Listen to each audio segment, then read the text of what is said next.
Okay, Assalamualaikum warahmatullahi wabarakatuh. Sahabat-sahabat yang saya kasih semua, doakan perjalanan kami untuk Kembara Rohani ke Bandung sesi ke-17 pada 21 sehingga 24 Februari 2019. InsyaAllah semoga semuanya berjalan lancar dengan izin Allah Azza wa Jalla. Lihatlah sahabat-sahabat yang sedang menguruskan tiket mereka masing-masing, dan insyaAllah sekejap lagi kami akan fly ke sana untuk mengisi program-program yang dirancang. Ini merupakan trip yang ke-17 dan tentunya trip yang ke-18. Tuan-tuan dan puan-puan juga akan menyusul insyaAllah. Sekian, terima kasih. Kita jumpa lagi sekejap lagi. Wallahualam.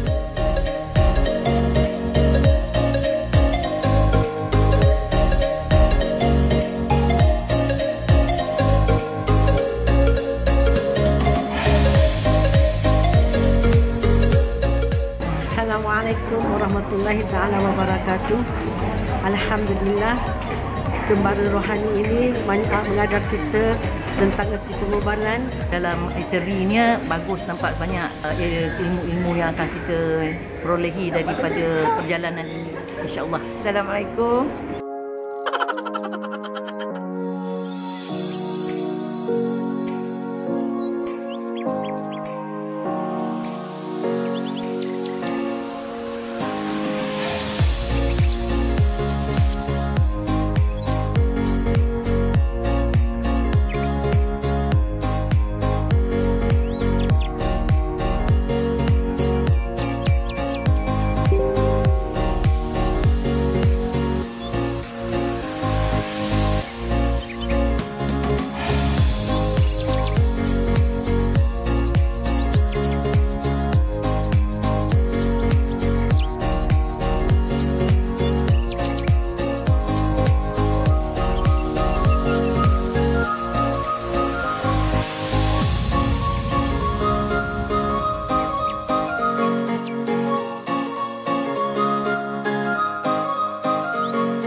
Tengah buat apa ni?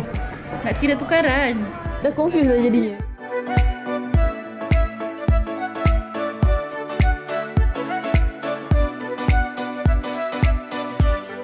Okey, ini adalah koleksi buku-buku yang ada di sini.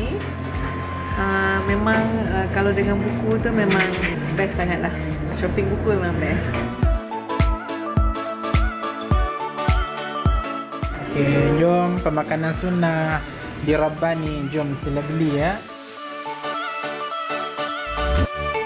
Okay, ini adalah minuman yang paling Ustaz gemari, iaitulah minyak zaitun dan juga habatus sauda. Yang paling penting, ia disebut dalam Al-Quranul Karim yang kita yakin pastinya dia adalah sesuatu yang benar dan betul, yang boleh merubat kesakitan kita dengan izin Allah Azza wa Jalla. Jangan tak cuba ya. Cuba.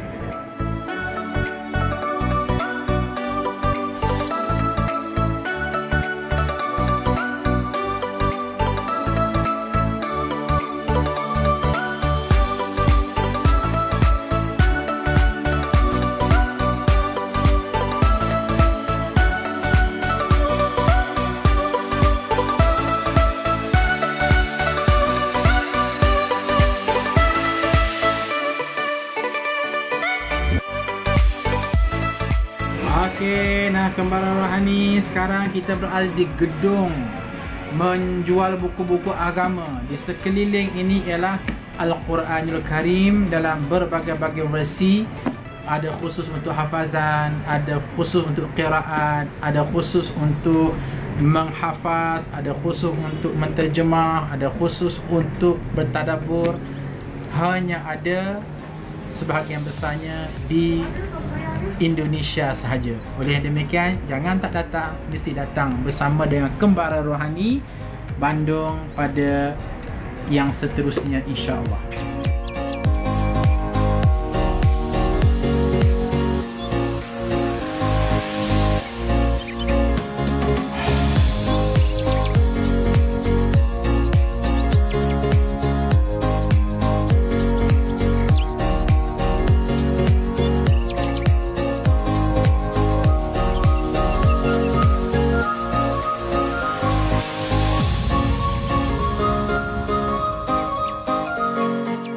Assalamualaikum warahmatullahi wabarakatuh. Kami berada di Hotel Syariah Cinnamon Hotel di Bandung. Salah sebuah hotel yang Syariah compliance. Jadi inilah gambaran dia. Alhamdulillah.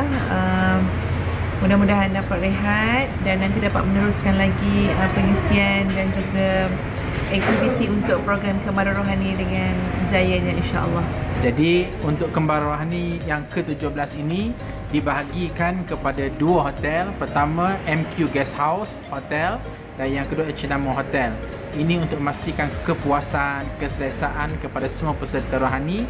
Apa yang penting, alhamdulillah mereka sekarang sedang beristirahat untuk meneruskan program-program pengisian kerohanian pula di Masjid Darut Tauhid bersama Ajim dan seterusnya diikuti dengan Qiyamul Lail dan Tahajud. Sekian, terima kasih. Jangan lupa ya untuk bersama dengan kami Kembara Rohani pada trip yang berikutnya di masa-masa mendatang. Assalamualaikum warahmatullahi wabarakatuh.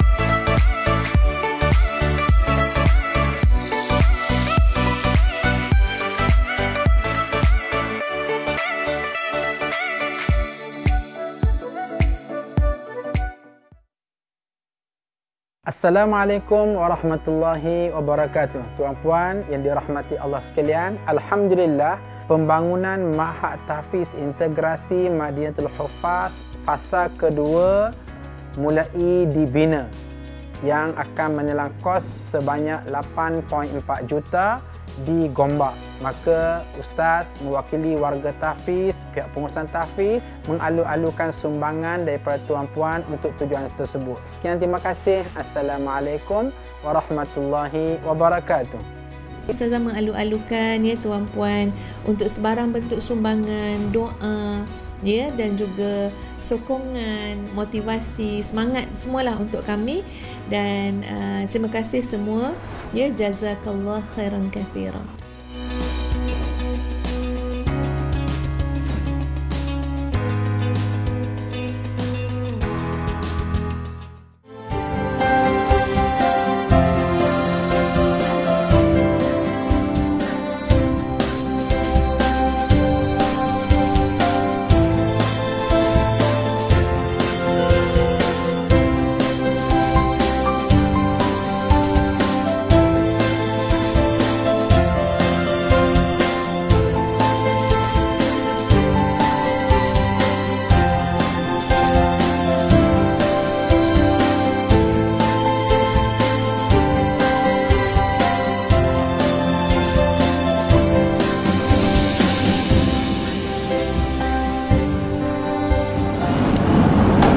Bismillahirrahmanirrahim. Assalamualaikum warahmatullahi wabarakatuh.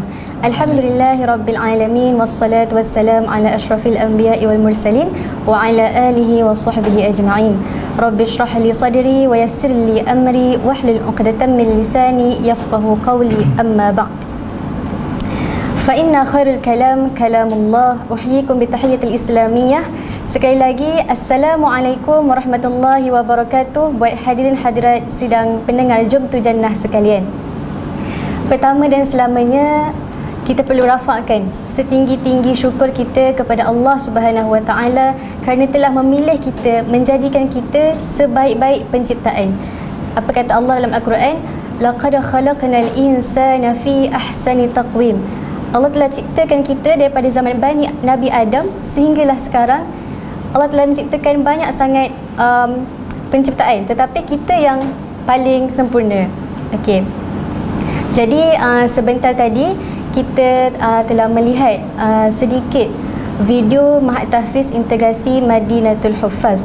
Jadi untuk pengetahuan hadirin hadirat sidang pendengar Jom Tu Jannah sekalian, Mahat Tahfiz Integrasi Madinatul Huffaz sekarang sedang dalam fasa yang kedua. Okey, jadi buat hadirin hadirat yang ingin memberikan sumbangan atau dana buat fasa yang kedua, bolehlah berbuat demikian di akaun yang tertera di bawah. Kerana bila kita bersedekah ini bukan untuk orang lain juga, tetapi untuk diri kita, untuk saham kita di akhirat nanti. Kemudian saya ingin menyuruh semua untuk share dan like sebanyak-banyaknya talk show Jom Tu Jannah. Dan saya ingin memperkenalkan panel tetap di sebelah kanan dan di sebelah kiri saya, iaitu di sebelah kanan saya Abi saya sendiri, Ustaz Dr. Azhar bin Yaakob. Sihat Abi ya? Alhamdulillah sihat kalam. Okey, alhamdulillah. Dan di sebelah kiri saya tidak asing lagi pendakwah bebas Umi Ustazah Nur Hafizah binti Musa. Sebab ingat nama Umi ya. Takut nama pun sampai lupa. Masya-Allah. Okey, jadi untuk tajuk pada hari ini, pasti anda tertanya-tanya apakah tajuk pada hari ini? Okey, tajuk pada hari ini ialah Ya Bunayya. Apa itu maksudnya Ya Bunayya? Ya Bunayya ni adalah satu panggilan daripada seorang ayah kepada anaknya, iaitu Luqman Al-Hakim. Wahai anakandaku, satu panggilan yang sangat baik yang diberikan oleh Luqman Al-Hakim kepada anaknya. Jadi sebelum saya menyerahkan kupasan daripada panel pertama, ingin saya membaca sedikit sedikit ayat daripada surah Luqman, insya-Allah.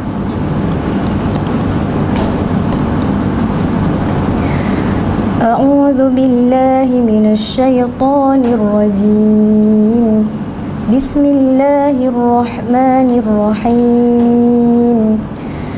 Wa idh qala Luqmanu libnihi wa huwa ya'izuhu ya bunayya la tusyrik billah inna asy-syirka la zulmun 'azim.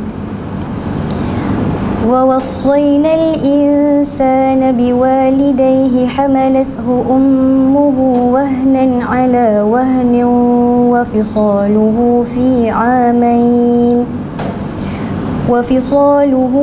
'amayn an ishkur li wa liwalidayka ilayya al-masir.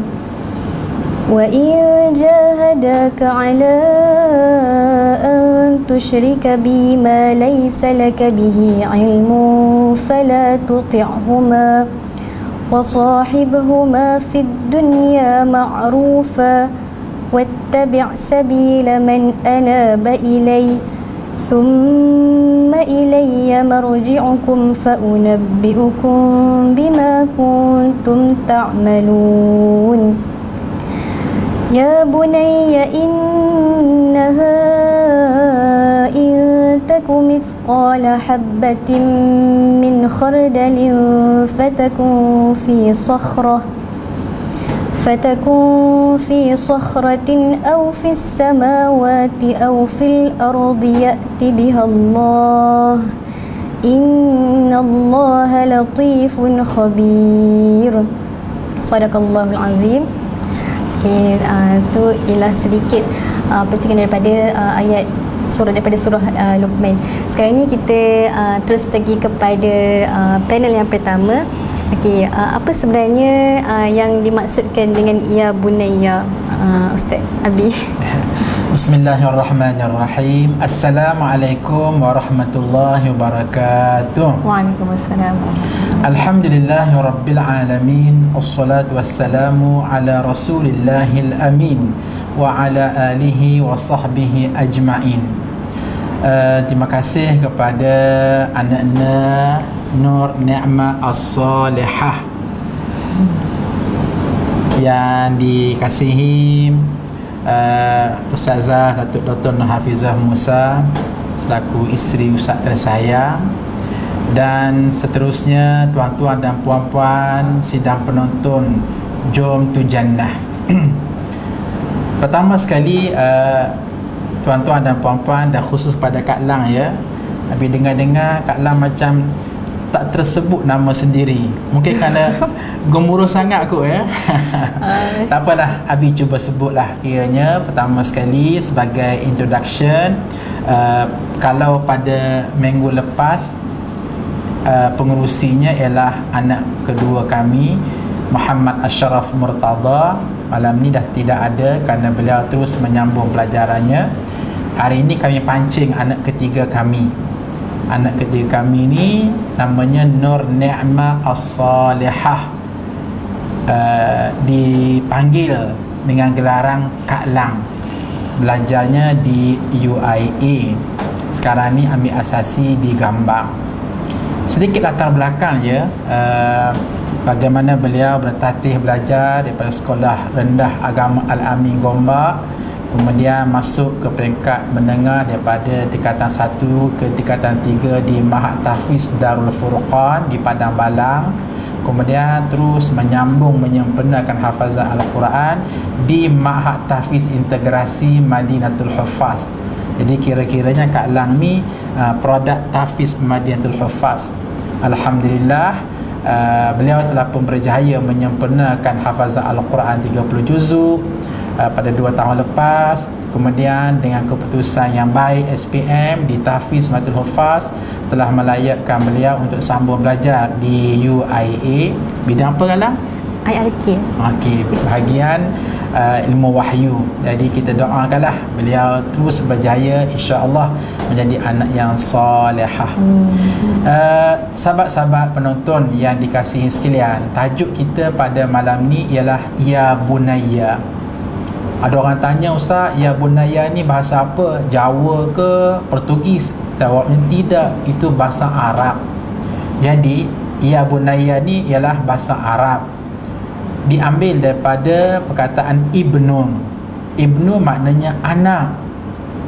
Adapun Bunayya kepada mereka yang belajar ilmu sastra bahasa Arab ataupun disebut ilmu al-balaghah, itu namanya isim tasghir. Tasghir memberi maksud berbagai-bagai. Ada masa litahqir, ada masa litazim, ada masa lil mahabbah. Yang ni Ustaz tak nak ulas panjang. Mahabbah artinya untuk menunjukkan kasih sayang. Maka seorang ayah ataupun seorang ibu ketika mana dia panggil ya ibni, wahai anakku, biasa saja. Tapi kalau diolah dan bentuk at-tasghir, ya bunayya, itu lain tu. Ya bunayya, wahai anak mak, wahai anak ayah. Ya bunayya, wahai intan payung. Ya bunayya, wahai buah hati. Itu terjemahan-terjemahan nak menggambarkan ishqun mahabbah, kasih sayang, sebutan daripada seseorang kepada seseorang. Tunggu lagi hadirin sekalian. Masya Allah, tabarakallahu ahsanul khaliqin. Kalau kita merujuk kepada Al-Quranul Karim, kita akan dapati bagaimana Allah Subhanahu wa ta'ala mengulangi perbincangan sebutan Ya Bunayya ini pada 3 segmen yang berlainan. Dan kesemua ketiga-tiga segmen itu sangat hebat, sangat luar biasa, sangat touching, dan wajar sekali kita mengambil pengiktibaran. Pertama, Allah Subhanahu wa ta'ala menyebut kalimah Ya Bunayya pada surah Luqman bermula daripada ayat 13 hingga 19. Tadi kalau ada baca kan, bagaimana Allah menyebut nasihat Luqman kepada anak dia. A'udzubillahi minasyaitonirrajim. Wa idh qala Luqman libnihi wa huwa ya'izuhu ya bunayya la tusyrik billah innasyirka la zulmun azim. Dan ingatlah ketika mana Luqman berkata kepada anaknya, ya bunayya, wahai intan payungku, ya bunayya, wahai anak yang paling aku sayangi, ya bunayya, wahai buah hati, la tusyrik billah, jangan sesekali kamu syirik kepada Allah, inna syirka la zulmun azim, kerana syirik itu merupakan satu dosa yang sangat besar di sisi Allah Azza wa Jalla. Tidak cukup dengan itu, hadirin sekalian, ya bunayya juga disebut ketika mana dialog di antara Nabi Allah Ibrahim dengan anak-anaknya Nabi Allah Ismail alaihi wassalam. Tuan-puan boleh rujuk dalam surah As-Saffat bermula daripada ayat 100 sehingga ayat 110. Di tengah-tengah itu Allah Azza wa Jalla berfirman, a'udzubillahi minasyaitonirrajim, falamma balagha ma'ahu as-sa'ya qala ya bunayya. Nah, falamma balagha ma'ahu as-sa'ya, tak kala mana Nabi Allah Ismail itu sudah pun semakin membesar, maka Nabi Allah Ibrahim pun memberitahu kepada anaknya, ya bunayya, wahai anakku yang paling aku sayangi, yang paling aku kasihi, inni ara fil manami anni azbahu fanzur madza tara. Qala ya abati fa'al ma tu'mar satajiduni insyaallah minas sabirin. Sesungguhnya aku bermimpi aku ni kena sembelih kamu hidup-hidup. Apa pandangan kamu wahai anakku yang paling aku kasihi, ya bunayya, wahai anak yang paling aku sayangi, ya bunayya, wahai buah hatiku, ya bunayya.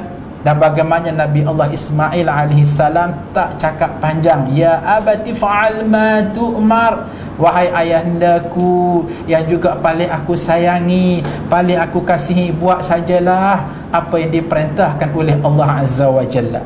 Itu tempat yang kedua. Sahabat-sahabat penonton sekalian, perkataan ya bunayya juga berlaku ketika mana dialog di antara Nabi Nuh dengan anaknya. Hal ini disebut oleh Allah Azza wa Jalla dalam Al-Quranul Karim pada surah Hud bermula dari ayat 38 sehingga ayat 46. Di tengah-tengahnya Allah Subhanahu wa taala berfirman, a'udzubillahi minasyaitonirrajim, wa hiya tajri bihim fi mawjin kaljibal wa nada nuh ibnahu wa kana fi ma'zilin ya bunayya arkam ma'ana wa la takum ma'al kafirin qala sa'awi ila jabalin yu'simuni minal ma' qala la 'asima al-yawma min amrillah illa man rahim wa hala bainahuma al-mawj fa kana minal mughraqin. Ketika mana berlakunya banjir besar yang menenggelamkan seluruh kehidupan pada masa itu, dan nampak bagaimana anak Nabi Nuh yang enggan bersama dengan Nabi Nuh terkapai-kapai lemas di air banjir yang begitu sekali besar, tenggelam timbul, tenggelam timbul, tenggelam timbul. Bak kata orang, satu garis saja lagi untuk mati lemas. Maka Masya Allah, Nabi Nuh yang kasih, yang sayang, yang cinta kepada anaknya sebut ya bunayya. Tengok sekali lagi disebut ya bunayya arkam ma'ana, wahai anak-anakku yang paling aku kasih, ya bunayya, wahai anak-anakku yang paling aku cintai, intan payung, irkam ma'ana, ayo jom naiklah atas kapal ini, wala takum ma'al kafirin, jangan duduk bersama dengan orang-orang kafir. Jadi hadirin sekalian, bagaimana menyaksikan daripada ketiga-tiga episod ini yang kita boleh buat kesimpulan, Allah Azza wa Jalla ketika mana berbicara tentang ya bunayya, ini bicara yang penuh dengan kasih sayang, yang penuh dengan kekuatan EQ, emotional quotient, menggambarkan kasih sayang seorang ibu, kasih sayang seorang ayah kepada anak masing-masing. Dan di sebalik cerita itu, Masya Allah, ada nilai akidah, ada nilai syariat, ada nilai akhlak. Sebab itulah Ustaz mengajak sangat-sangat penonton di luar sana supaya tolong ya, ambil masa, ambil peluang, jadikan ketiga-tiga cerita ini yang bertemakan ya bunayya refer kepada Al-Quran, ambil masa baca, kaji dan jadikan ini bahan perbincangan dengan anak-anak kita. Mungkin seminggu sekali kita buat usrah. Contoh, kita kan cuti panjang ni sempena dengan raya Cina dan sebagainya. Okey, nah, panggil suami kita, isteri kita, anak-anak kita. Okey, jom kita berusrah kurang lebih 1 jam. Tajuk kita ialah Ya Bunaya, cerita Luqman Al-Hakim. Ya Bunaya, cerita Nabi Allah Ibrahim dan Ismail. Ya Bunaya, cerita Nabi Nuh dengan anaknya. Insya-Allah banyak sekali boleh menyelesaikan masalah, kerana ini merupakan ramuan daripada Allah Azza wa Jalla sendiri. Jadi ustaz pada round ini sebagai pembuka kata, sebagai pembuka kunci. Tunggu lagi sekejap nanti ustaz akan serah kepada Ustazah Datuk Hafizah Musa. Ustaz akan serahlah kepada beliau. Beliau nak sentuh cerita mana Ya Bunaya, cerita Luqmanul Hakim ke, cerita anak Nabi Nuh ke, cerita Nabi Allah Ibrahim Ismail ke, maka nah meraih kepada orang perempuan muslimah, maka ustaz berikan kebebasan kepada beliau. Jadi ustaz hanya membuka landasan perbincangan untuk pusingan yang pertama ini. Boleh lah? Boleh, insyaAllah. Okey, terima kasih. Cukup sekadar itu. Okey, Masya Allah, terima kasih Abi atas perkongsian. Maksudnya kat sini kita boleh lihat bahawa tajuk Ya Bunaya ni sebenarnya bukan boleh dibahagikan dengan satu cerita sahaja, tapi 3 cerita seperti yang Abi cakap tadi. Betul. Dan apa yang Kak Lang dapat isi pada Abi ialah pentingnya ibu bapa memanggil anak-anak dengan gelaran yang baik. Kerana gelaran itu merupakan satu doa. Sebab itulah waktu awal-awal waktu kita dilahirkan juga, ibu bapa kita puas fikirkan nama yang terbaik untuk kita. Sebab apa? Sebab harapannya nama itulah yang akan membentuk diri kita. Contoh, ni sebagai contoh sahaja. Contoh, kalau nama saya Solehah, mungkin ibu bapa saya, Umi, Abi nak saya cuba untuk menjadi manusia yang lebih baik lagi. Nur Ni'mah As-Salihah. Abi dengan Umi fikir apa nama untuk Kak Lan. Nur, cahaya, Ni'mah, sebaik-baik, As-Salihah, anak perempuan yang salihah. InsyaAllah ya. Okey, insyaAllah. Okey, sekarang ni kita kembali pula kepada Ustazah, kepada Umi, Ustazah Hafizah Musa. Jadi boleh Ustazah, boleh Umi jadi kekok pula. Boleh Umi kaitkan surah Luqman tadi dengan apa sebenarnya yang nasihat Luqmanul Hakim nak bagi kepada anaknya. Baik, terima kasih. Assalamualaikum warahmatullahi wabarakatuh. Bismillah, alhamdulillah, wassalatu wassalam ala rasulillah wa ala alihi wa sahbihi wa mawalah. Terima kasih semua. Terima kasih suami yang Ustazah kasihi, anak-anak yang Ustazah sayangi. Terima kasih pada Fatih Team yang menjayakan program live kita pada malam ini. Terima kasih kepada sahabat-sahabat semua. Mohon share, mohon beri komen juga kepada kami supaya kami dapat memperbaiki lagi seperti mana yang Ustazah sebut di awal-awal dulu, tuan-puan sekalian. Sebenarnya satu komitmen juga untuk kami datang ke tempat yang agak jauh ni untuk bersiaran tuan-puan sekalian secara live, datang setiap Khamis insya-Allah, setiap minggu. Tapi itu komitmen yang kami berikan kerana kami nak berterima kasih dengan tuan-puan sekalian, khususnya yang memberikan sokongan yang begitu padu sekali kepada penubuhan Ma'had Tahfiz Integrasi Madinatul Huffaz. Jadi kepada semua yang telah menyumbang, silakan tuan-puan menjadi komuniti Madinatul Huffaz. Yang belum menyumbang, insya-Allah dapat lihat di skrin tuan-puan sekalian, nombor akaun Ma'had Tahfiz. Silakan tuan-puan, ini adalah bekal kita yang insya-Allah bekal terbaik kita di dunia dan di akhirat. Ada kat bawah tu ditulis nombor akaun Tahfiz. Muslimin muslimat sekalian, Ustazah nak bacakan dulu doa Nabi Ibrahim yang disebut dalam surah Asy-Syu'ara.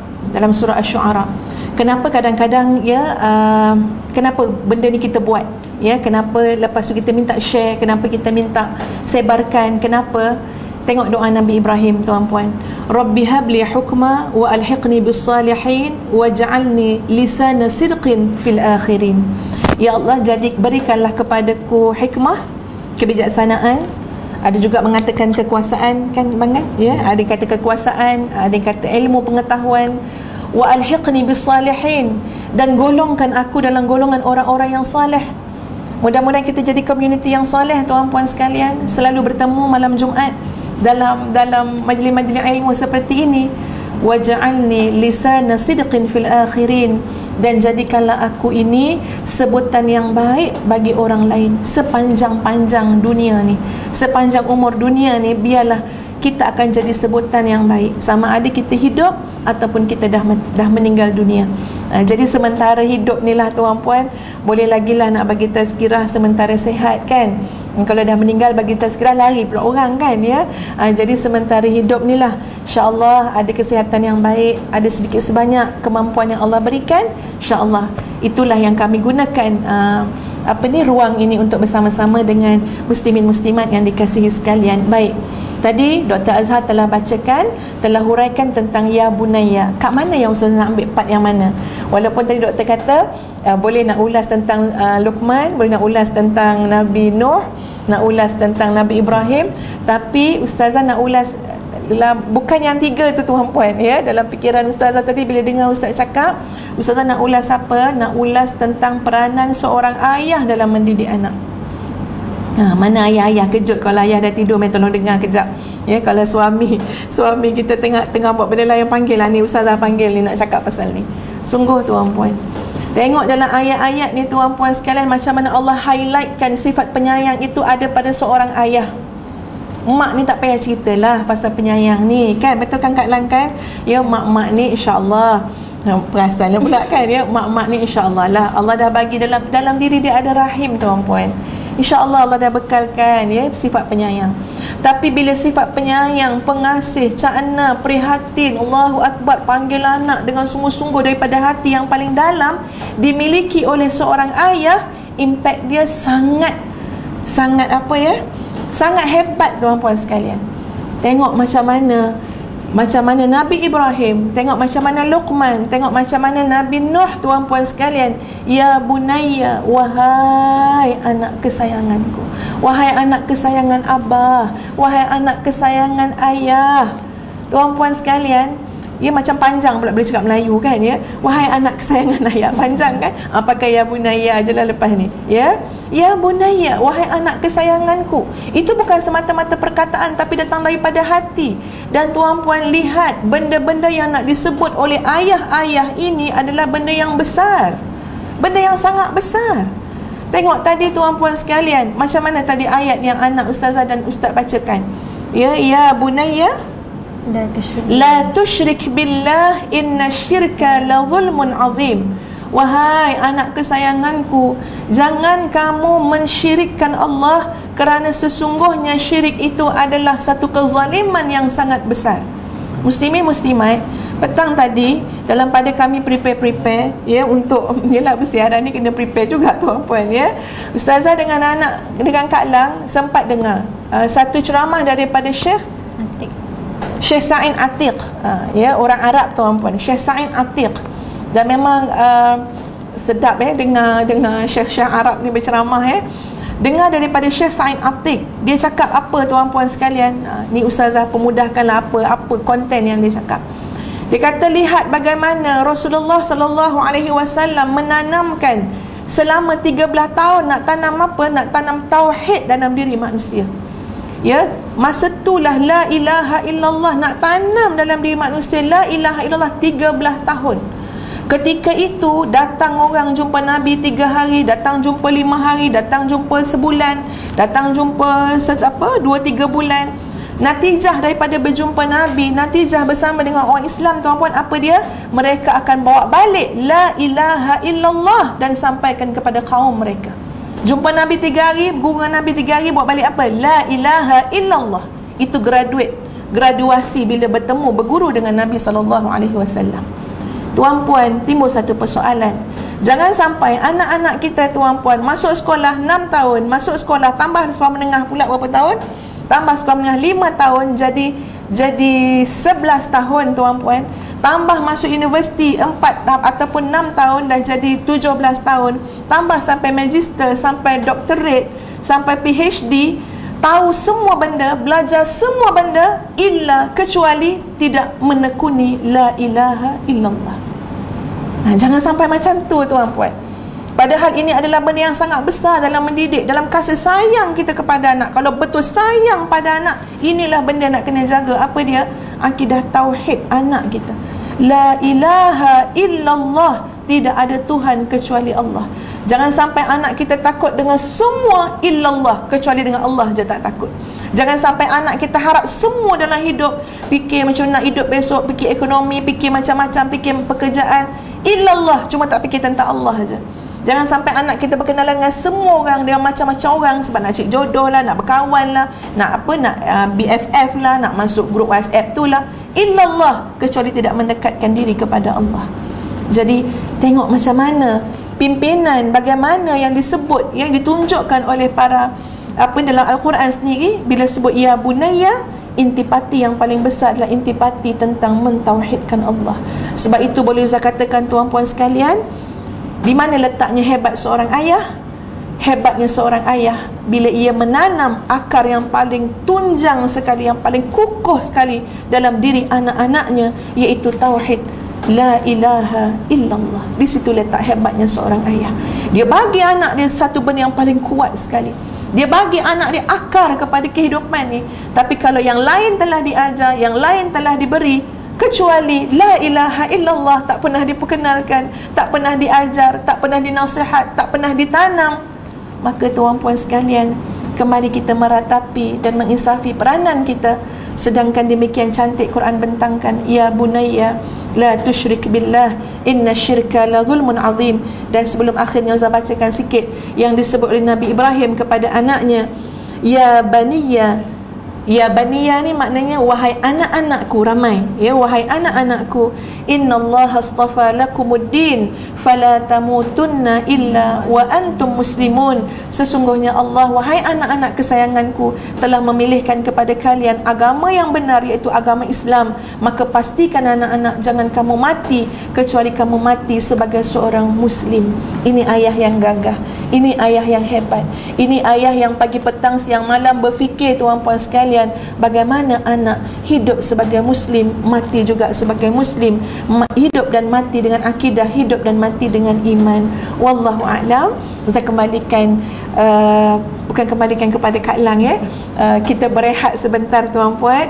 Ya, mungkin Kak Lang pun nak hilangkan gemuruh lagi ya Kak Lang ya. Jadi kita berhenti sebentar. Tuan-puan jangan ke mana-mana, saksikan iklan yang kita sediakan. Bukan sebarang iklan tuan-puan, tapi ini adalah iklan promosi. Jom tu jannah, nak masuk syurga, jom kita sedekah pada Ma'had Tahfiz Integrasi Madinatul Huffaz.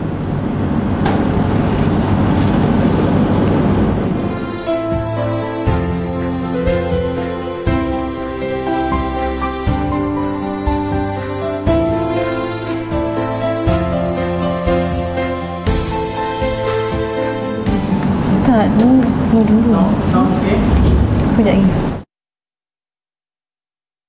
Pada Ma'had Tahfiz Integrasi Madinatul Huffaz. Fasa kedua mulai dibina, yang akan menelan kos sebanyak 8.4 juta di Gombak. Maka Ustaz mewakili warga Tahfiz, pihak pengurusan Tahfiz, mengalu-alukan sumbangan daripada tuan-puan untuk tujuan tersebut. Sekian, terima kasih. Assalamualaikum warahmatullahi wabarakatuh. Ustazah mengalu-alukan ya tuan-puan untuk sebarang bentuk sumbangan, doa ya, dan juga sokongan, motivasi, semangat semualah untuk kami. Dan terima kasih semua ya, jazakallah khairan katsiran.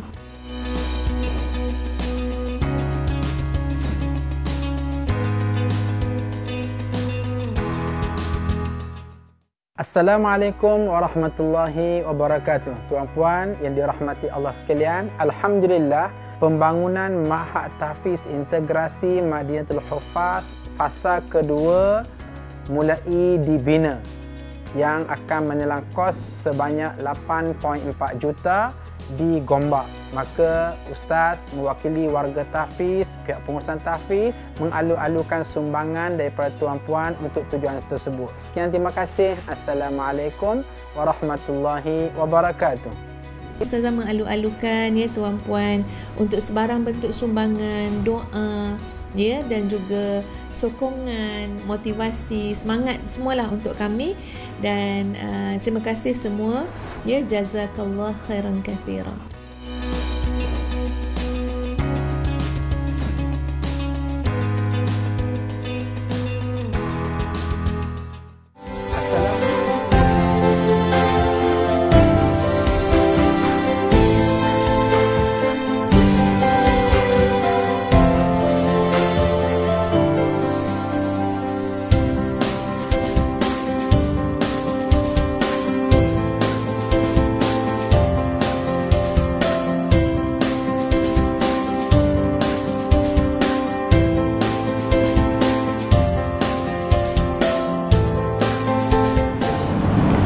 Baiklah, sekian tadi kita telah melihat video Mahat Tahfiz Integrasi Madinatul Huffaz. Jadi saya menyeru semua pendengar Jom Tu Jannah, marilah bersama-sama kita fastabiqul khairat, kita berlumba-lumba ke arah kebaikan. Kebaikan yang tak lain tak bukan untuk diri kita sendiri sebenarnya. Kerana apa? Kerana bila kita bersedekah, ia sangat tidak merugikan langsung diri kita. Pernahkah kita jumpa orang yang muflis, kita tanya dia, kenapa awak berjatuh muflis? Kerana dia banyak bersedekah? Tak pernah. Tapi mungkin orang muflis kerana kurang bersedekah. Jadi saya menyeru kepada hadirin hadirat yang dirahmati Allah sekalian, marilah kita bersama-sama untuk menginfakkan harta kita fi sabilillah. Kerana 3 amalan yang even kita mati pun masih berlanjutan. Masih berlanjutan. Masih berlanjutan pahalanya, iaitu sedekah jariah, doa anak yang soleh, dan juga ilmu yang bermanfaat. Kadang-kadang kita dalam dunia ini kita dilalaikan dengan sibuk mengejar dunia, mencari habuan dunia, sedangkan kita tahu yang mati itu pasti. Jadi apa sebenarnya bekalan yang kita nak bawa di akhirat nanti? Jadi dalam kita sibuk mengejar dunia, kita tak boleh lupa sebenarnya yang dunia ni ibarat R&R. Sebelum kita nak pergi ke satu destinasi tu, kalau kita dah penat, kita akan berhenti dekat R&R ke, Shell ke, Petronas ke, kan? Sebab apa? Sebab kita nak boost kita punya energi. Kita nak ambil tenaga kita untuk kita berjalan musafir lagi, untuk pergi sampai ke destinasi kita. Macam itulah juga dunia. Dunia ni kalau kita jadikan tempat bukan tempat persinggahan, memang kita akan rosak. Kita kena jadikan dunia ni sebagai tempat persinggahan kita sahaja. Allah apabila mencintai seorang hamba itu, Allah akan bagi dia dunia kepada orang yang Allah cintai dan Allah tidak cintai. Tetapi Allah memberikan akhirat kepada orang yang Allah cintai sahaja. Okey. Sekarang ni kita kembali pula. Okey, jangan lupa sama-sama dan ramai-ramai kita like and share Facebook Jom Tu Jannah.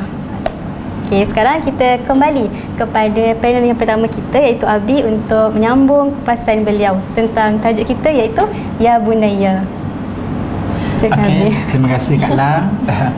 Pertama sekali, dalam diam-diam penerbit rancangan ini, Fatih Team, minta Ustaz respon kepada beberapa penanya yang bertanya, boleh tak kalaulah dibuat sesi soal jawab untuk program talk show Jom Tu Jannah?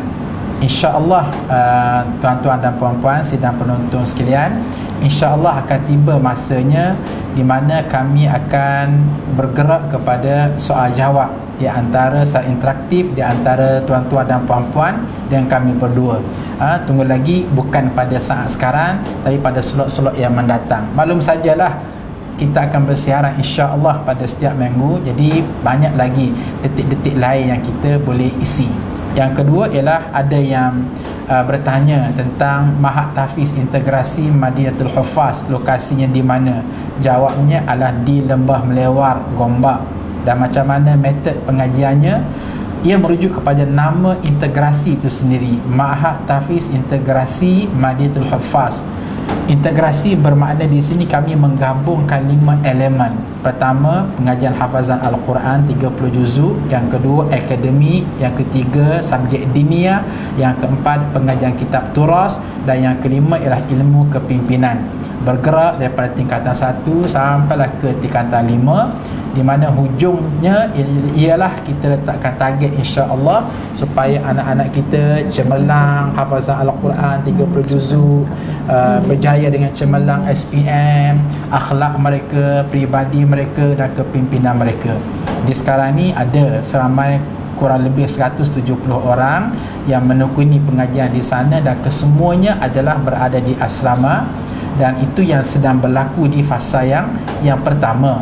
Adapun di fasa yang kedua, ya alhamdulillah oleh kerana sambutan daripada ibu ayah, maka pihak pengurusan telah pun menyediakan satu lokasi yang tidak jauh dengan fasa yang pertama, kurang lebih tanah hampir 1 ekar yang insya-Allah akan didirikan 4 tingkat bangunan penuh untuk menampakkan beberapa ratus orang pelajar lagi bagi memenuhi keperluan pendidikan tersebut.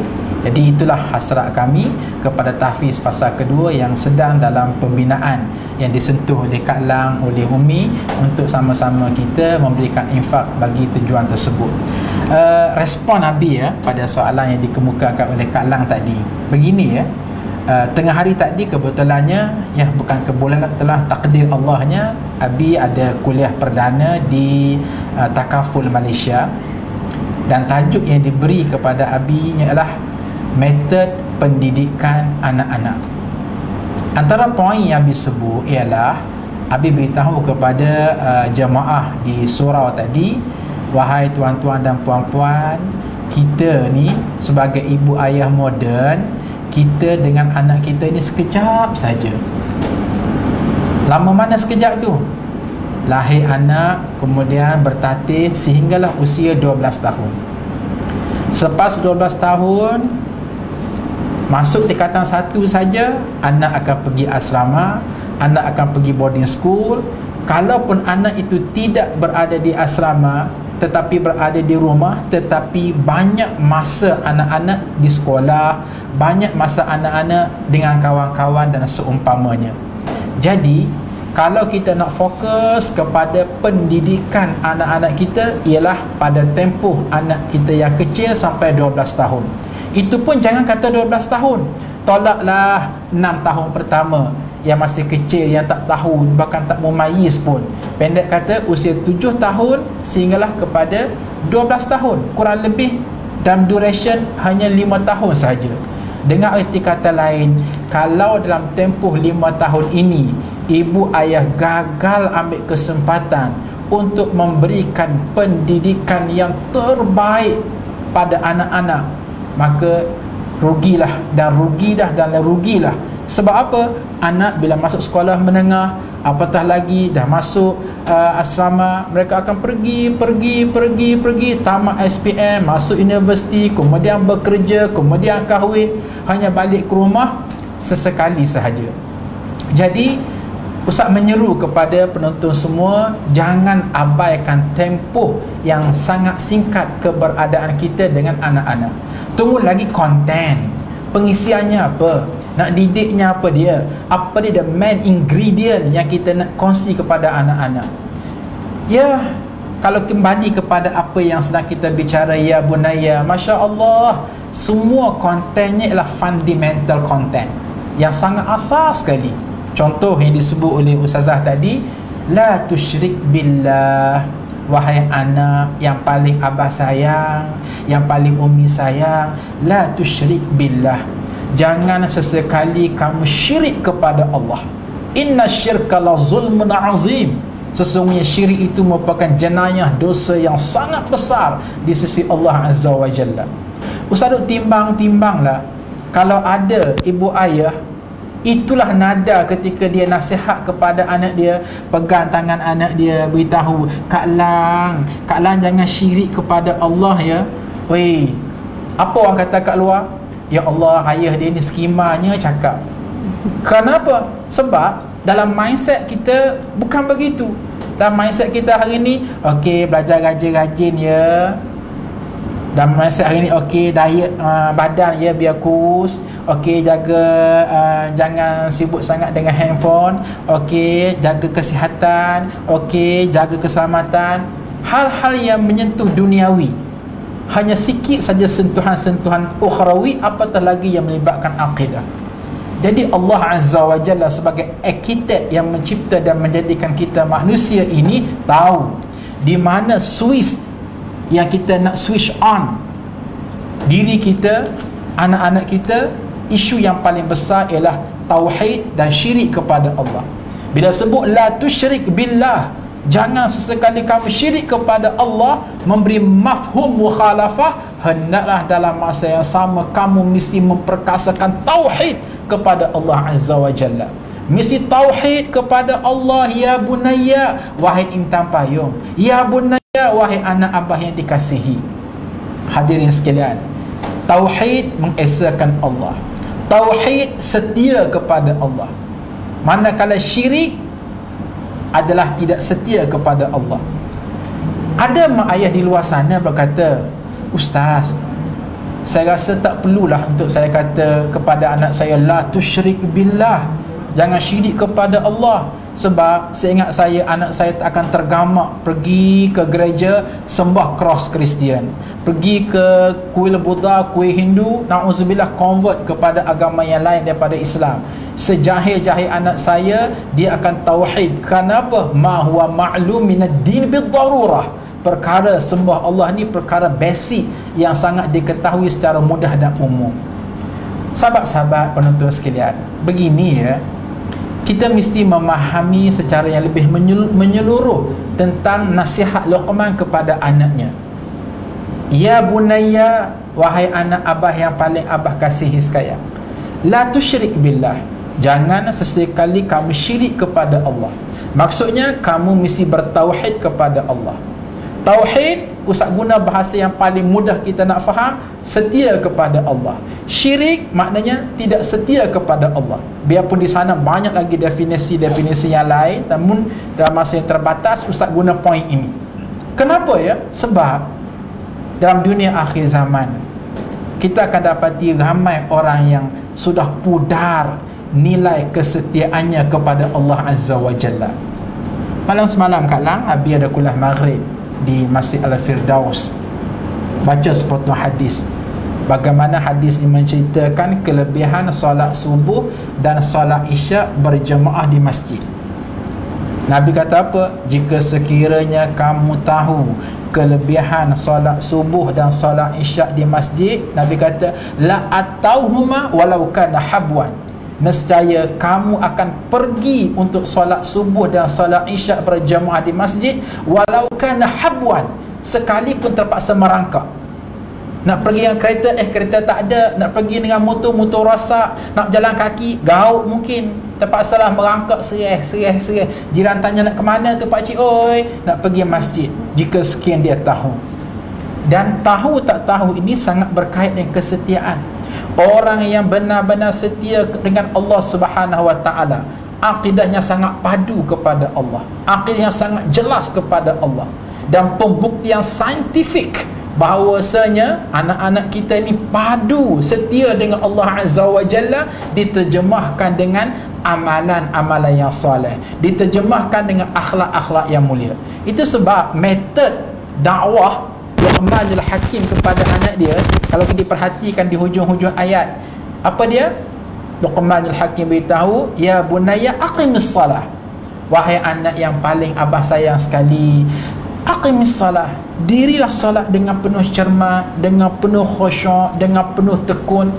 Ini dikatakan pembuktian secara saintifik, menggabungkan ya ayyuhallazina amanu wa amilus salihat, wahai orang-orang yang beriman, orang yang setia dengan Allah Subhanahu wa taala, orang yang tauhid dengan Allah Azza wa Jalla, wa amilus salihat, dan beramal dengan amal saleh. Dan di sana tentunya amal saleh yang paling hebat ialah mendirikan salat. Jadi apa yang saya nak maksudkan penonton-penonton sekalian ialah nak tengok anak kita ni setia ataupun tidak dengan Allah, nak tengok anak kita ni betul-betul padu tauhidnya kepada Allah. Jom tengok amal ibadat anak-anak kita. Solatnya macam mana, baca Qurannya macam mana, akhlak santuni mak ayah macam mana, hubungan interpersonal dia dengan kawan, cara cakap macam mana, cara sembah macam mana, cara senyum macam mana, bahkan cara berjalan macam mana. Kalau nampak something wrong saja, maka katakan secara umum anak kita ada masalah tauhid kepada Allah. Anak kita ada masalah kesetiaan yang tidak jitu kepada Allah Azza wa Jalla. Maka nasihat-nasihat seumpama inilah hadirin sekalian harus kita sebagai ibu ayah perturunkan kepada anak-anak kita. Benar, soal anak belajarlah rajin-rajin, nanti dapat keputusan cemerlang, boleh bekerja, ya benar, penting. Tetapi perkara ini insya-Allah boleh difikirkan dengan kekuatan IQ, intelligent quotient yang ada pada anak masing-masing. Sebab ini fitrah. Fitrah nak makan, fitrah nak minum, fitrah nak pakai, fitrah nak beli kereta motor. Hatta kalau kita tak motivasi pun akan tiba satu garis, mereka akan bekerja bersungguh-sungguh, mereka akan berikhtiar sungguh-sungguh untuk do something, buat itu dan buat ini. Tapi soal tauhid, soal akidah, soal bimbang terjebak ke kancah syirik, ini perkara yang mesti awareness ini, kesedaran ini sentiasa kena doktrin sebut kepada anak-anak kita. Barulah lahir apa yang disebut baiti jannati. Jadi itulah rasanya Kak Lang respon daripada Abi ya. Okey, masya-Allah, itulah respon daripada Abi. Dan apa yang saya boleh simpulkan ialah sebenarnya masa emas anak-anak ni bersama dengan ibu bapa mereka tak lama. Macam yang Abi cakap, sebenarnya masa kita sebagai anak-anak, sebagai seorang remaja, kita hanya macam bersama dengan ibu bapa kita tu waktu kita lahir sehinggalah waktu darjah 6. Sebab mostly banyak yang dah pergi merantau, pergi ke masuk asrama daripada form 1 hinggalah sampai kita ke masuk universiti hingga kahwin. Jadi masa yang betul-betul kita dengan mak ayah kita tu daripada darjah 1 hingga darjah 6. Jadi nasihat saya lah kepada remaja-remaja yang seusia dengan saya, semoga kita semakin hari bertambah taat kita kepada mak ayah kita dan semakin hari bertambah taat kita kepada Allah Subhanahu Wa Taala. Seperti ayat yang Abi selalu guna, yang saya semat kat hati sampai sekarang ialah biar kita ni setiap hari dengan Allah semakin taat, dengan manusia semakin bermanfaat. Kerana khairun nas anfa'uhum linnas. Sebaik-baik manusia tu manusia yang dapat memberi manfaat kepada orang lain. Dan di sini juga kalaulah Abi dengan Win boleh berkongsi sikit ya. Ni talk show kan? Okey, nah adik-adik Kak Lang ada berapa orang semua? 7 orang. 7 orang. Daripada yang sulung sampai ke yang bongsu, ramai 7 orang tu, meninggal seorang. Tapi masuk tahun 2020, betul Umi kan? Nah, yang tinggal kat rumah seorang je, yang bongsu. Nah, betul. Muhammad Al-Amin, usia 11 tahun. Yang lain semua dah keluar. So bayangkan kalau kami sempat nasihat, sempatlah. Kalau kami tak sempat, itu kerugian di pihak kami. Dah masuk universiti, dah masuk boarding school, dah masuk asrama. Jadi Masya Allah, tolonglah ambil kesempatan cakna dalam sektor mendidik anak-anak dan jadikan medium ataupun model ya bunaya dengan 3 kuantum asas tadi, asas untuk kita mendidik anak-anak kita. Okey. Jadi saya mengambil kesempatan ini untuk berkongsilah kita sebagai remaja ataupun seorang anak, apa sebenarnya tugas kita terhadap ibu bapa kita. Dan kita tahu sebenarnya tugas seorang anak kepada ibu bapa ni sangat dan terlalu banyak. Tapi untuk masa yang sangat terbatas ini, saya dapat insya-Allah saya akan kongsikan 3 perkara. Okey, yang pertama ialah kita sebagai seorang anak, lagi-lagi bila kita dah meningkat remaja ni, pertama sekali ialah kita perlu bersangka baik dengan ibu bapa kita. Sebab bila kita faham tak, jiwa muda, jiwa remaja tu kadang-kadang keputusan yang kita nak buat itu kadang-kadang berlawanan ataupun clash dengan keputusan ibu bapa kita. Jadi sebagai seorang anak yang bijak, sebagai seorang anak yang taat, kita patut pilih yang mana. Jadi kita sepatutnya kita aulakan pendapat daripada ibu bapa kita. Dan ibu bapa kita ni ialah orang yang paling jujur terhadap diri kita. Kalau orang lain, kawan-kawan kita, even BFF kita sekalipun lah kan, ataupun siapa saja, mungkin mereka berkias lagi. Kalau kita minta pendapat, mereka tak nak bagi kita tersinggung ke apa. Tapi ibu bapa kita ni, kadang-kadang marah mereka tu ialah marah kerana sayang.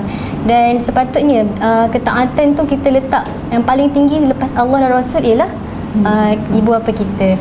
Okey, yang kedua ialah kita perlu sentiasa mendoakan mereka. Kita selalu doa lepas solat kan, Rabbighfirli wa liwalidayya warhamhuma kama rabbawani shighara. Dan juga kita perlu sentiasa mendoakan mereka sebab kita tahu yang ibu bapa kita ni, mereka ni mempunyai amanah. Mereka ini mungkin sebagai seorang bos, mungkin sebagai seorang pegawai, mungkin seorang yang apa-apa sahaja, tetapi maksudnya ada diberikan sebagai amanah. Jadi tugas kita sebagai anak ni, kita perlu mendoakan mereka supaya mereka dapat menjalankan amanah mereka dengan sebaik-baiknya. Okey, dan kita ni sebagai anak, kita lagi tahu sebenarnya apa yang ibu bapa kita telah korbankan, dan apa sebenarnya kerja-kerja yang mereka lakukan seharian. Jadi sepatutnya bila kita makin rapat kita dengan seseorang, makin hebat doa kita. Betul Ustazah? Betul Umi? Okay. Sekejap Ustazah je Umi ya. InsyaAllah, sebenarnya saya first time saya nervous, tapi saya cuba belajar insyaAllah. Maafkan segala kekurangan sepanjang live ini ya. Okay. Yang ketiga ialah kita perlu jadi seorang anak yang sentiasa bersyukur. Okay, syukur ni dia seperti perasa. Bila kita contoh, bila kita lidah kita Kebas. Lidah kita kebas ke apa kan, kita tak, bila orang bagi makanan, even macam rasa manis ke masam ke, kita tak dapat rasa satu pun. Macam itulah analoginya bila orang tak bersyukur. Bagilah nikmat banyak mana pun, bagilah apa-apa sekalipun, kadang-kadang tak rasa nak bersyukur. Jadi jangan sampai hati kita ni kebas daripada rasa syukur dengan apa yang kita ada. Kita bersyukur kita dapat mak ayah yang macam ni, kita bersyukur. Okey, itu saja. Okay, sekarang ni saya paskan kembali kepada panel yang kedua, iaitu Umi. Sama Umi. Okey, terima kasih Kak Lang. Nampaknya Kak Lang bersemangat bercakap sampai tak nak bagi dah pada Umi dengan Nabi. Baik, muslimin muslimat, ibu ayah, anak-anak, tuan-puan sekalian.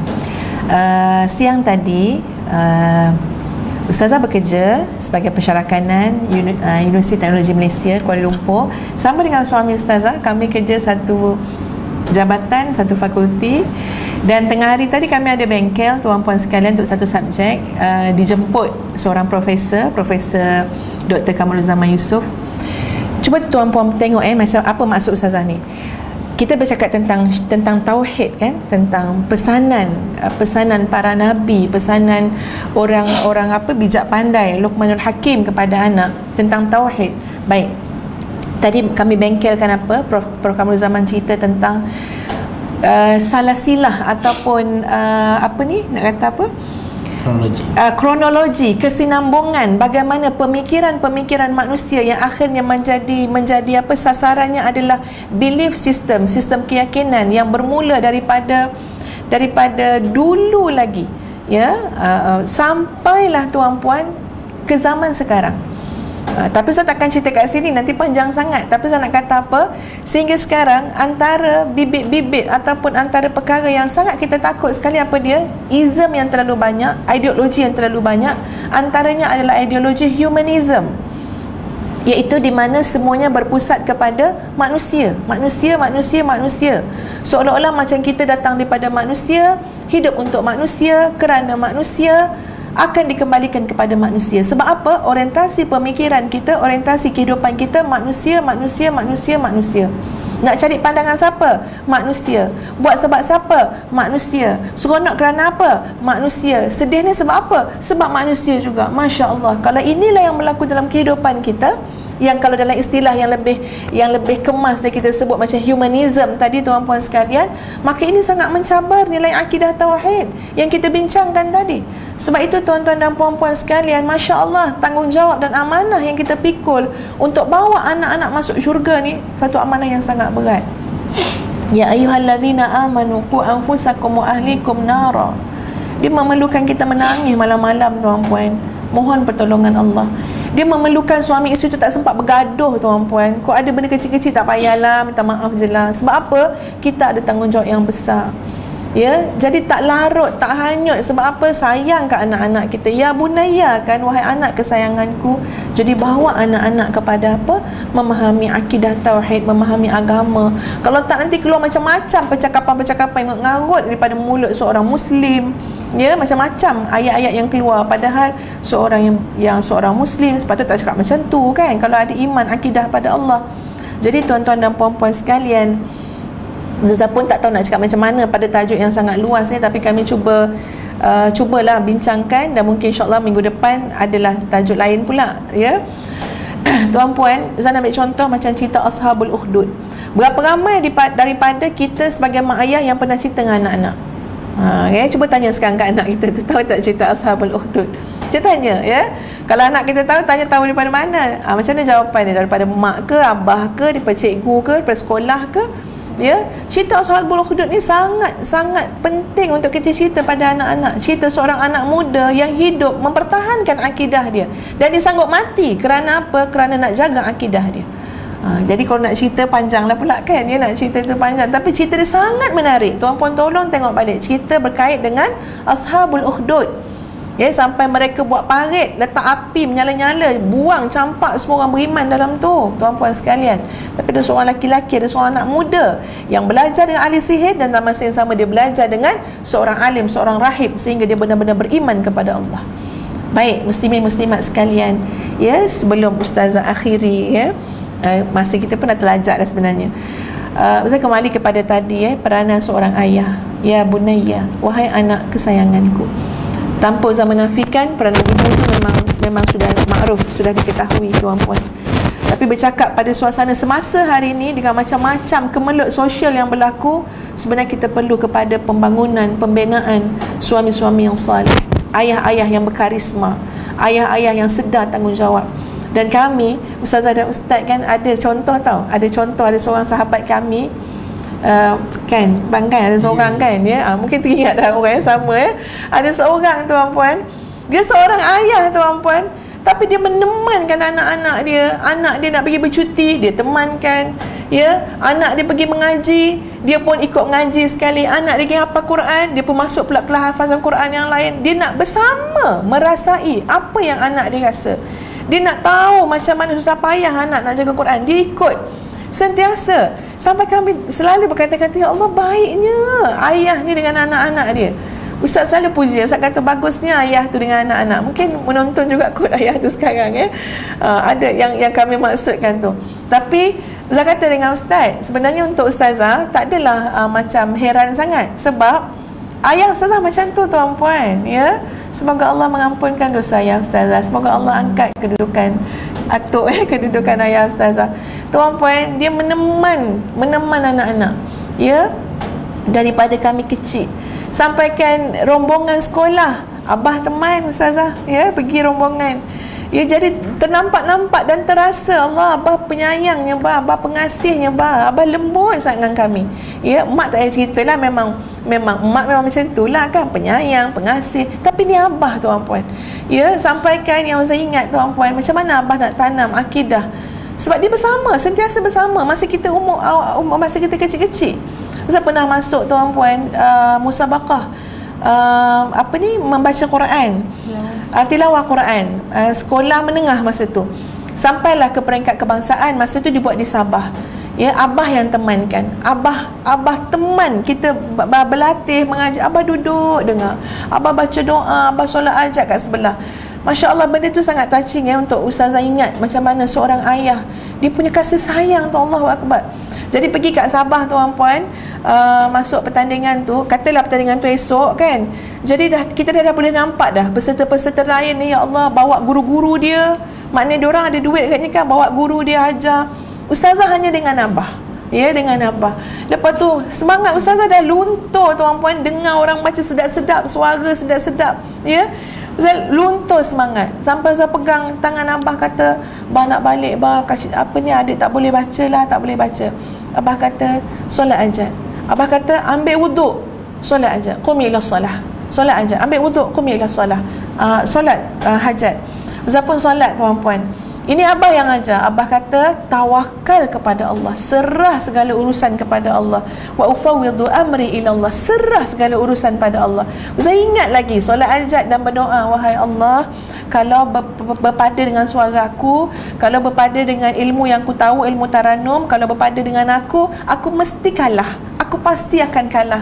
Tapi ya Allah, sekarang ni aku tak ada letak pun diri aku. Ya, aku tak letak apa pun. Aku cuma letak, tolonglah dengar harapan seorang anak untuk abah dia. Abah dia yang selalu temankan dia. Abah dia yang bersama dengan dia, belajar daripada alif sampai ya. Ya, belajar daripada lagu Bayati sampai lagu Nahwan, Sabah, Hijaz, macam-macam lagu ras. Abah lah peneman dia bersama dengan mak. Jadi tolong ya Allah, aku mohon untuk ayah aku. Dan aku bersandar betul-betul kepada Engkau ya Allah, bagilah Johan kebangsaan, ya, walaupun kalau semata-mata Umi memang tak pandai pun, ya. Alhamdulillah tuan-puan, pergi esok tu, pergi dan Abah kata fa iza azamta fatawakkal 'ala Allah. Abah memang selalu ayat dia selalu sebut ayat Quran. Fa iza azamta fatawakkal 'ala Allah. Okey Abah. Lepas tu baca. Bila baca tuan-puan, lepas baca tengok yang Allah nak tunjuk kat kita sampai kita ni tak ada rasa apa pun. Bila lepas baca orang-orang Jabatan Agama Islam yang menemankan rombongan daripada Negeri Sembilan ni, 2-3 orang datang kat Ustaz, dia kata apalah baca perlahan sangat, mana tak terdengar, baca bismillah pun tak dengar. Jadi bila Ustaz dengar respon dia macam tu, baca tak terdengar, maknanya menang ke kalah? Mesti kalah kan, sampai tak terdengar. Subhanallah tuan-puan, Ustaz mengadu dengan Abah, orang kata adik baca tak dengar, gini-gini. Abah kata apa? Ini bukan urusan manusia, ini urusan Allah. Abah sentiasa doakan, kita dah tawakal pada Allah, jangan kucak-kacir dengan pandangan manusia. Tiba sampai waktu nak sebut, ya, nak diumumkan Johan peringkat kebangsaan pada waktu tu, masa Ustaz form 3 kalau tak silap, ya, Johan peringkat kebangsaan. Memang masa tu kan tuan-puan macam tak ada apa pun, memang tahu dah sagu hati kan, muka orang sagu hati, ya. Tapi tiba-tiba diumumkan sebagai Johan kebangsaan pada waktu tu, dan Abah kata apa? Abah kata Allah, Abah kata macam tu. Jadi ustazah masa tu, Allahu Rabbi la usyriku bihi syai'a. Sebab apa tak nak, jangan datang riak ke apa. Dan dia punya tak percaya tu sampai bila dipanggil untuk baca semula Johan kebangsaan, kena baca balik kan. Ustazah rasa macam macam mana nak baca, nanti orang kata macam ni apa bunyi bacaan Johan. Sebab tak sangka tuan-puan. Jadi ustazah pun pada waktu tu telah ni kena tulis kat bawah, ya, Fatih Tim, ya, jangan tiru aksi ini, ya. Sebab pada waktu tu ustaz telah kata dengan Abah, adik uzur period tak boleh baca. Sebenarnya tuan-puan tak boleh nak fikir, tak boleh nak digest benda tu. Tak sanggup nak baca atas pentas sebab tak pernah fikir akan menang, ya. Lepas tu Abah kata, adalah Abah marah juga, apa sampai menipu, tapi kata Allah Maha tahu sebab terlampau takut tak nak baca. Ya. Tapi nak bagi tahu tuan-puan, peristiwa tu, cerita tu, keberadaan, kebersamaan dengan seorang ayah yang penyayang tuan-puan sangat beri kesan pada hidup ustazah. Ya, dalam banyak keadaan lepaskanlah segala kekuatan kita. Kita tak ada kekuatan. Dalam sebanyak keadaan, ya, tak payah fikir kita pandai ke kita apa, tak ada, ya. Semuanya mestilah haula wala quwata illa billahil aliyul azim. Peranan kebersamaan dengan ibu masa kita kecil, kebersamaan dengan ayah masa kita kecil tu terlampau besar tuan-puan sekalian. Dan bukanlah bermakna bila anak dah besar macam ni tak bermakna. Bermakna juga, ya. Ini lagi senang dah besar macam ni. Selalu diberikan nasihat. Kadang-kadang nasihat diberi dengan bercakap macam ni. Ya, kadang-kadang nasihat tu tulis tuan-puan, ya. Macam-macam lah cara, macam-macam lah pelbagaikan. Demi kerana ya bunayya, wahai anak kesayanganku, kerana sayang kita kepada anak-anak tersebut. Jadi mudah-mudahan tuan-puan sekalian Allah redha kepada kita semua, ya. Allah mudahkan urusan kita, ya. Kita menyumbang kepada agama, kepada bangsa dan negara bila kita menyediakan sebuah rumah tangga keluarga yang baik-baik, yang soleh, insya-Allah. Ya, jadi terima kasih kepada semua. Terima kasih pada Kak Lang juga dan Nabi, ya. Ustaz pun dah nak tutup bahagian 4 ustazah lah, ya, tuan-puan sekalian. Nanti insya-Allah kita akan lihat apa ni kita punya iklan ataupun promosi Kembara Rohani yang kita akan buat pada bulan berapa ya bang? Pada bulan Mac ni insya-Allah. Jadi tuan-puan boleh lihat nanti dalam live ni ada Kembara Rohani, iaitu pada 5 dan 8 Mac 2020. Ya, siri yang ke-20 kita akan bersama-sama menziarahi para ulama tuan-puan, ya, bersama-sama dengan Agim, bersama dengan Teh Nini, isteri Agim, ya, Pak Deda dan sebagainya. Kita cuba duduk sekejap dalam persekitaran pesantren Darut Tauhid. InsyaAllah mudah-mudahan bermanfaat. Jadi terima kasih kepada semua, ya, mudah-mudahan tuan-puan sentiasa mendoakan kami berada dalam garis yang diredai oleh Allah Azza wa Jalla. Doakan keluarga kami, demikian juga doa kami kepada semua, ya, mudah-mudahan Allah mengampunkan dosa kita, mengangkat darjat dan mencucuri kita dengan rahmat dan nikmat. Jadi saya kembalikan langsung kepada Ustaz, ya, maknanya ni keras lah dekat lah tak cakap lagi, ya, kepada Ustaz untuk Ustaz tutup insya-Allah pada malam ni, malam Jumaat yang penuh barakah. Kita nak tutup dengan doa insya-Allah tuan-tuan dan puan-puan sekalian. Terima kasih pada Ustazah. Sikit saja Ustaz mencelah, untuk program Kembara Rohani ke Bandung ini sudah masuk ke siri yang ke-20.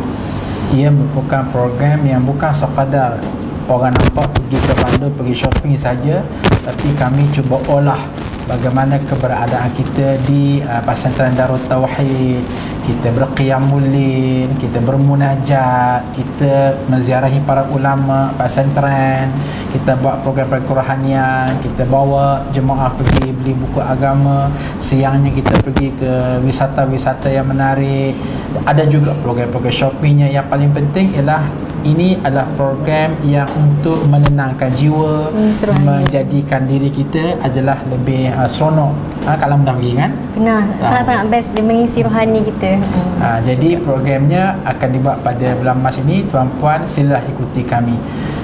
Sebelum Ustaz tutup, ya, sebelum Ustaz tutup dengan doa, mungkin ada satu benda yang Umi tak sharing, tapi benda tu menarik juga tau, iaitu ketika Abi Kalang, ketika Abi sembang dengan Abah, dengan Atuk ataupun ayah Ustazah, dia kata apa? Azhar, sebenarnya Kak Cik ni boleh pergi ke Jordan sebab musabab dengan izin Allahnya Abah juga tu. Bila Abi tanya kenapa, ya, Abah telah buat satu karangan khas untuk Umi bahasa Arab, dan Abah suruh Umi supaya baca betul-betul, tulis betul-betul, hafaz betul-betul, dan insya-Allah Abah akan solat hajat selalu supaya ketika interview untuk pergi ke Jordan masuk akan soal akan insya kalangan bahasa Arab ini. Jadi apa yang berlaku ialah ketika interview Umi dengan Kementerian Pendidikan Malaysia, betul-betul sebiji masuk soalan tersebut dengan izin Allahnya. Betul kan Umi kan? Betul-betul. Nah, jadi akhir sekali lulus interview, pergilah Umi ke Jordan, bertemulah dengan Abi kat sana.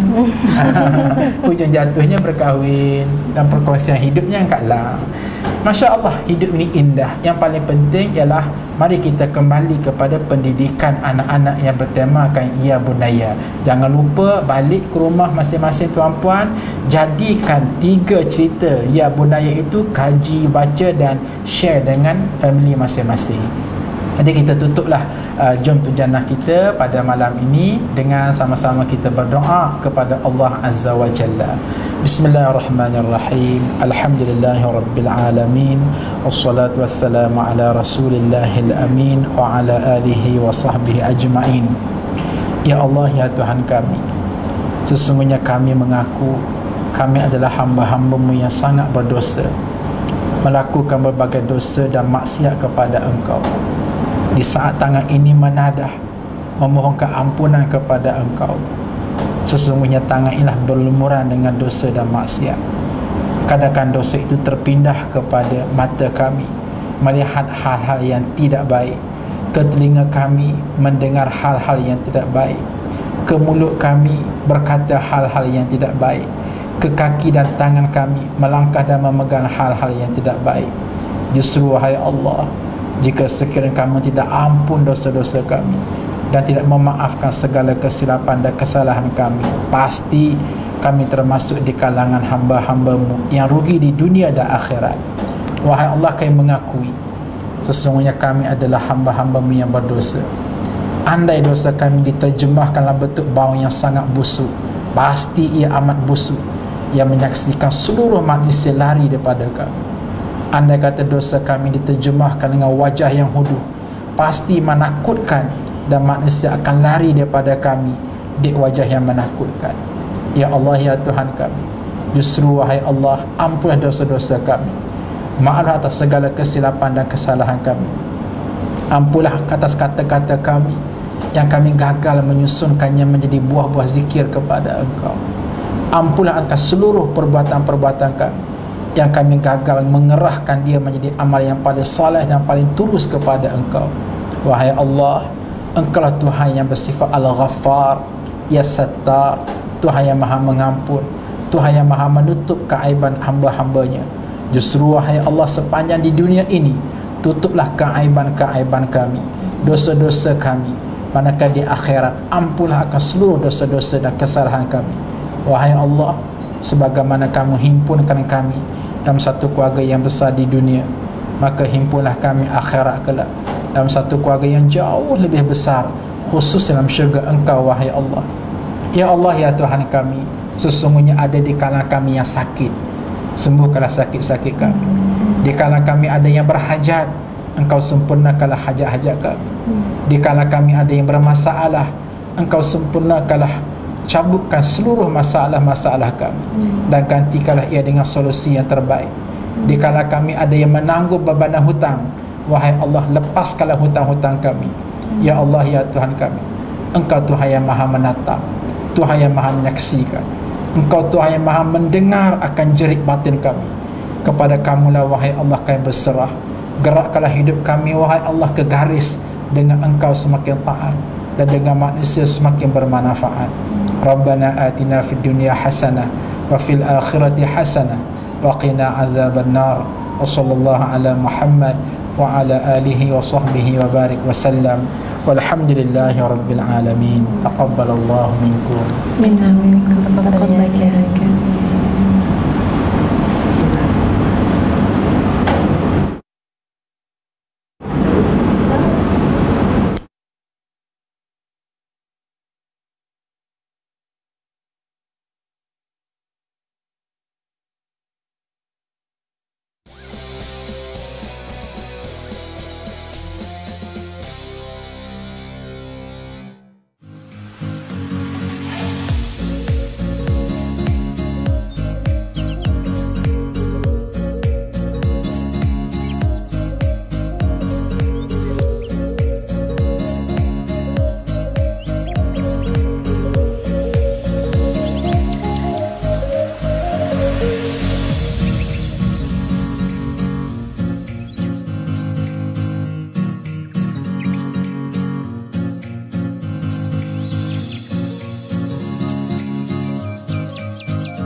Suasana amazing artwork dan insya-Allah sangat sesuai untuk kanak-kanak bagi mengikuti program-program seperti raksasa, man, Batman, Superman, macam-macam man lagi ada kat sini ya.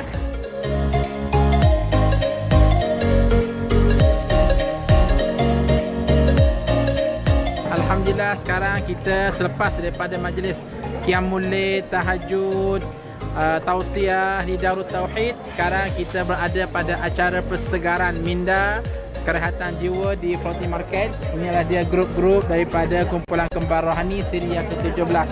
InsyaAllah semoga tuan-puan juga dapat bersama dengan kami ke program kembar rohani siri-siri mendatang. Jangan datang ya.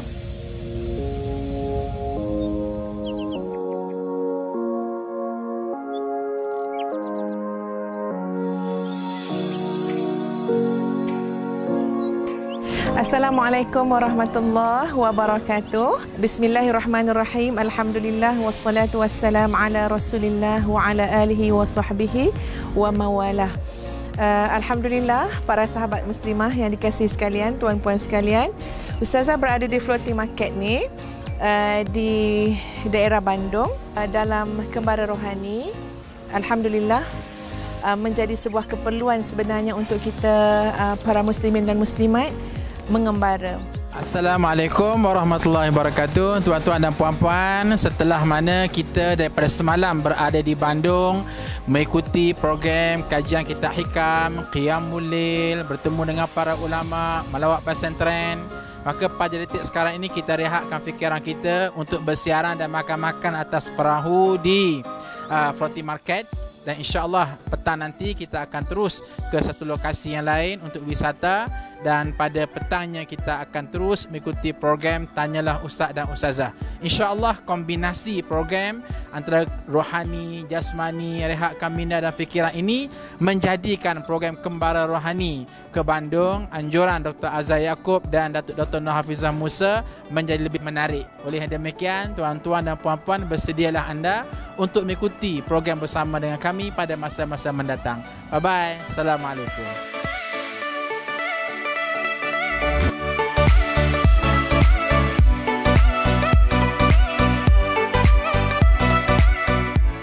Alhamdulillah, ya, saya memang rasa sangat bersyukur dan bertuah kerana Allah pilih saya untuk mengikuti kem rohani, Kembara Rohani yang ke-17 ini untuk ke Bandung. Alhamdulillah kali ini berpeluang untuk bersama-sama dengan mereka, terutamanya Kia Agim lah, sebab jauh kan. Selalunya berpeluang tengok dekat YouTube saja. Jadi Alhamdulillah berpeluang untuk mengikuti program Kemulai, ya, dan juga majlis-majlis ilmu yang disampaikan memang begitu berkesan dan meninggalkan, orang kata, kesan di hati lah.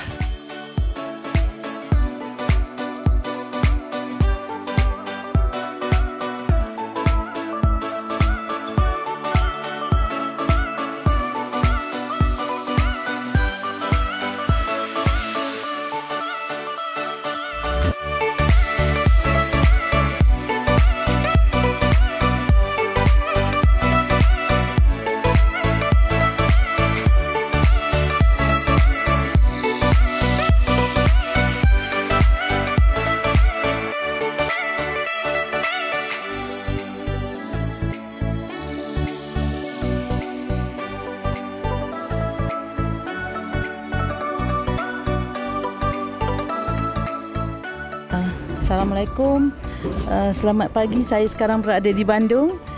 Pertama kali datang kemari bersama dengan Kembara Rohani.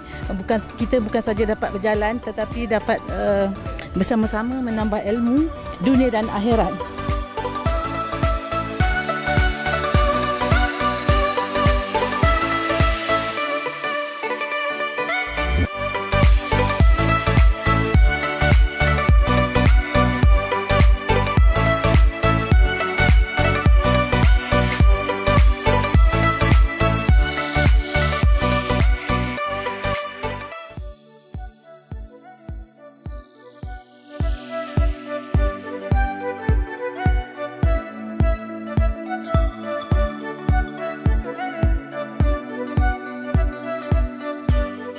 Kita di Bandung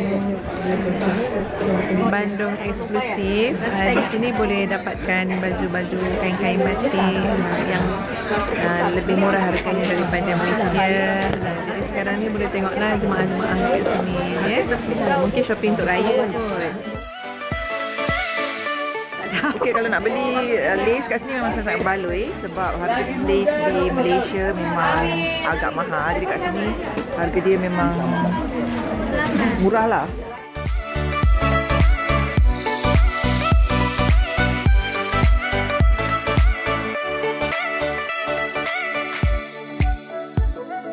Kita melayang kaum hawa yang tak penat-penat bershopping. Tapi sabar je lah, kami orang lelaki. Teruskan perjuangan masing-masing.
Assalamualaikum warahmatullahi wabarakatuh. Tuan-puan yang dirahmati Allah sekalian, alhamdulillah pembangunan Ma'had Tahfiz Integrasi Madinatul Hufaz fasa kedua mulai dibina yang akan menelan kos sebanyak 8.4 juta di Gombak. Maka Ustaz mewakili warga tahfiz, pihak pengurusan tahfiz mengalu-alukan sumbangan daripada tuan-puan untuk tujuan tersebut. Sekian, terima kasih. Assalamualaikum warahmatullahi wabarakatuh. Ustazah mengalu-alukan ya tuan-puan untuk sebarang bentuk sumbangan, doa ya, dan juga sokongan, motivasi, semangat semualah untuk kami. Dan terima kasih semua ya, jazakallah khairan katsiran.